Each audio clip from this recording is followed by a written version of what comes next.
Building offshore wind projects requires many different types of vessels.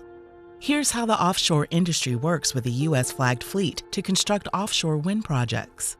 The Merchant Marine Act of 1920, better known as the Jones Act, requires that U.S.-flagged vessels transport merchandise, such as wind turbine blades, between two U.S. points. U.S.-flagged vessels are built in the U.S., registered in the U.S., and crewed primarily by Americans. U.S. points are considered to include U.S. ports, offshore wind turbines, and jack-up installation vessels fixed to the seafloor.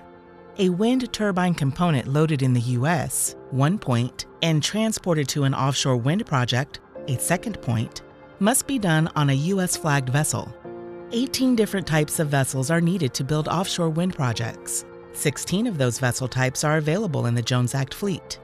Block Island, the first U.S. offshore wind project, was completed in 2016. Here's how that project was completed and how future projects can take shape. First, projects are planned using geotechnical, geophysical, and environmental survey vessels. Once planning and permitting is complete, construction begins. Feeder barges or lift boats transport the components to the installation vessel to install. Vessels that transport merchandise must be U.S. flagged. Cable lay vessels or retrofitted barges lay the transmission lines to bring offshore wind electricity to shore. Heavy lift installation vessels assemble the turbines. But there are no U.S.-flagged heavy lift installation vessels to erect the current generation of offshore wind turbines. So foreign-flagged heavy lift installation vessels will be used in the U.S. until the Jones Act compliant vessels become available. Approximately 12 of these very specialized vessels are available worldwide, and they are all foreign-flagged. Why? Because the U.S. is just entering the offshore wind market. Merchandise coming from a U.S. port, like foundations, turbine blades, and tower components, are transported by a U.S.-flagged vessel. A foreign installation vessel cannot go into a U.S. port to pick up merchandise and bring it to a turbine.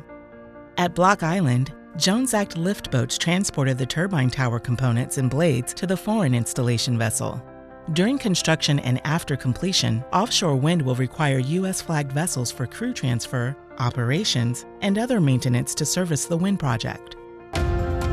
Offshore wind is America's new energy resource, a once-in-a-generation opportunity for the maritime industry.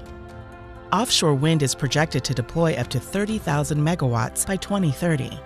That's enough electricity to power roughly 11 million homes. It will result in up to 83,000 jobs, $57 billion of cumulative investment in the U.S. economy, and $25 billion in annual economic input.